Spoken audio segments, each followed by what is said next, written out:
Assalamualaikum everyone. Ito yung butter na niluto ko siya sa tinunaw siya. Ito yung tamar date. Tsaka mismar grown full. Ayan. Parang kasi siya. Tapos may hill pa. Hindi ko alam kung nasaan napunta yung hill. Ganito kami gumamit ng butter. Tinutunaw tapos in-steady sa hinahaya na lang sa labas. Pag magpaprito kami magluluto kami ng ulam, pagkain.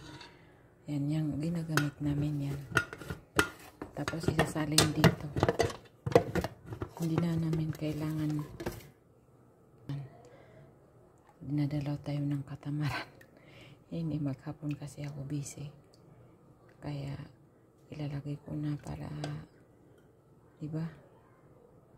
Para tapos na. Yan. Hindi ko alam sa iba kung ginagawa nyo ito. Pero sa amin, ang gusto kasi sa amin, ang ugali namin dito, yung pang mabilisan. Pag kukunin mo, tapos na. Kaya, kung makikita nyo, pang maramihan ang aming ginagawa. Hanggang dyan na lang po. Thank you sa panunood.